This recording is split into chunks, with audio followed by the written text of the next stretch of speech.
Hello, my name is Brian Javelin of The Contractor Show, and today we're going to be talking about organizations, the value of organizations to both contractors as well as homeowners. And I'm happy to announce that we have Greg Niemi of Nexstar Network joining us to be able to address some of these questions. Greg, thank you for joining us today. Thank you, Brian. Greg, let's begin by talking about independent service providers and helping them become simply the best.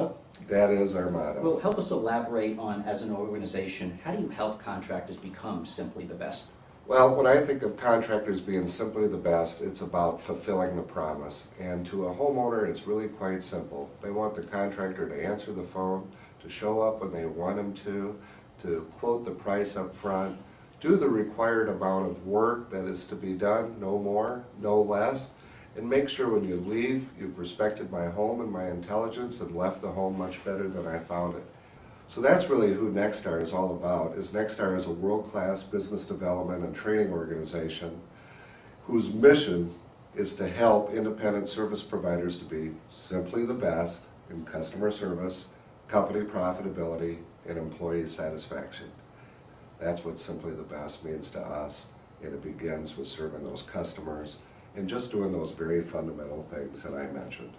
Okay, well, for the contractors that are the viewers at the moment, there's all sorts of organizations that contractors might be able to be considered to be joining. And in your case, they're an ownership. I think from what I understand that the contractors, the members, are actual owners within your organization. Can you help elaborate on what's the benefit to a contractor for ownership within what the organization is that they join? There's many good organizations like Nexstar, and we all have our unique structures. And the unique structure that Nexstar has is it's truly member-owned.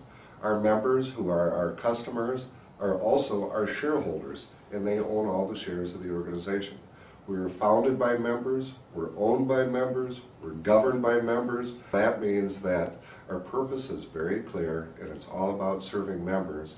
We're a group of independents that are not beholden to anyone else other than our own organization. So that's us. Well, that is unique. Is there, say there's a contractor out there who believes in that type of environment, are there any particular contractors that don't make good members for an organization such as yourself? Well, Brian, I'd say that is a tough question. That's somewhat loaded because we would like to think that we could help each and everybody. You know, and the first thing that comes to mind of someone that may not be a good fit for an organization is, I'm going to just be quite frank, is someone that's quite thick-headed. Someone that thinks that there's not anything I could possibly learn, that I have all the answers in the world and no one else could impart any knowledge on me. That would be a pretty tough person to please.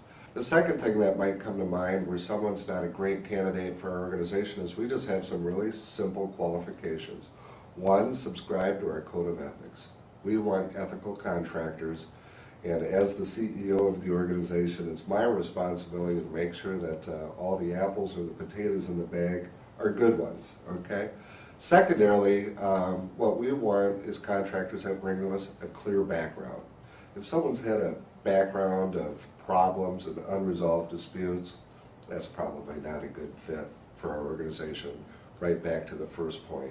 And thirdly is having an insatiable thirst is to implement the latest and best practices, which in Nexstar I like to call next practices, that we're on the forefront, which kind of goes right back to point number one. We're always developing new things, and you have to be receptive to implementing those. Okay. Well, for those thick-headed contractors out there that might be questioning that, great statement, can you give an example about what would be something of recent knowledge that you've exposed to the group that they may not have known, and even for one of those thick-headed viewers out there right now that would be interested to know? Throw one on the table. There you go. He's got me on the spot. I love it. So, what are some of the latest things that we've developed? Well, I'll just mention three things that come to mind. The first thing that comes to the top of mind is what we call the Nexstar Vault of Knowledge. It is the entire body of knowledge of everything one needs for them to run their service company. And this is very tailored to each and every individual company. There's a whole way of how we profile the companies, and it gives them a very specific roadmap. So I like to call it a virtual knowledge base. Another recent development that we did is the new Nexstar marketing system. And as we know, demographics are changing in our world. technologies from a marketing standpoint. Here we are on YouTube, here's a whole nother opportunity, we're speaking right to it.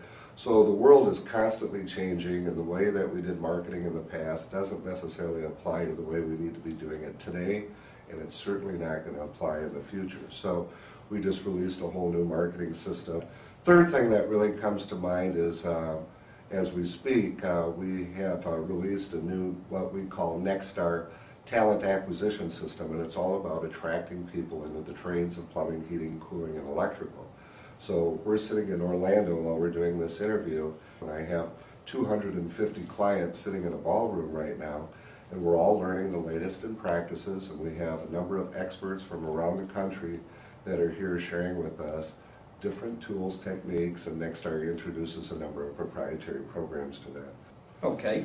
Well, for some of our viewers that are homeowners out there, can you please elaborate on what is one of the most misunderstood perceptions of dealing with contractors, as well as possibly with organizations that have a set of contractors that make up the organization? Okay. Great question. The first thing that comes to mind when I think of homeowners, the first misunderstood thing is that every contractor is bad. Okay. There's a lot of quality contractors. In fact, most of the contractors in the industry are quality contractors, and they are salt of the earth. However, we all know that there can be those few that really ruin the reputation of others. So I really want to send a strong message to homeowners that there are quality contractors out there, and they're usually contractors that are committed to learning, much like we're talking about. The second thing, when I think of a homeowner, what might be a misunderstood perception is that contractors are too expensive. And I can tell you in the role that I'm in, for the most part, that's not true. For the most part, contractors charge too little and are too cheap. And that may sound funny as I say that, or awkward, or something we may not want to necessarily hear. But for the most part, that's what I see. They're charging too little, and for the most part, that's where contractors fail, and then they're out of business 5, 10, 15 years from now when you need them next. So I think all of us, I'm a homeowner too, you're a homeowner, we're all consumers. Wouldn't we rather pay a little bit more to make sure that we have a highly reputable and quality contractor? I think I can presume the answer to that is yes. And so the next time we have a problem, whether it's 5, 10, 15 years from now, or an opportunity to improve, we'd want to be able to call that same contractor again because we had a quality experience. So those are the two things that come to mind. Okay. Well, you said problems, so to help elaborate that again for both, for a homeowner viewer at the moment, say a homeowner viewer finds a contractor via your network or even somebody else's network for the different types that are out there. What would you expect for dispute resolution? If something goes wrong, let's not really worry about what the topic is, but in general, they can't solve it, but they did find them through your network. What kind of value does the network offer to the homeowner to be able to say, we're going to come to the plate and ensure that you're happy? We've already said that customer satisfaction is the most important. The first thing we would do if we received the complaint directly at Nexstar is direct it right back to that member contractor to alert them that this complaint has arisen, that we take these complaints very seriously, and we immediately would be asking what actions and steps that you're going to be taking to satisfactorily resolve this dispute.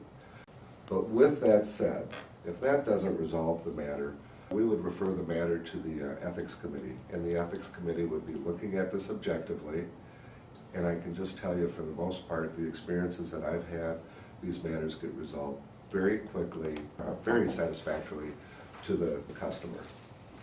Well, Greg, thank you very much for helping us broad stroke all of these issues, both from the contractor's perspective as well as the homeowner perspective. We do suggest you heavily look into organizations to participate in, including possibly Nexstar Network, nexstarnetwork.com. Is that the way to find you? Perfect. And for homeowners out there, do consider looking for contractors through organizations for better value and better quality, and also a guarantee for the work that you're going to be asking for. Again, my name is Brian Javelin of The Contractor Show. This is Greg Nemi of Nexstar Network. Thank you very much for joining us today and taking some time off from your busy schedule. You're welcome. We look forward to seeing you soon.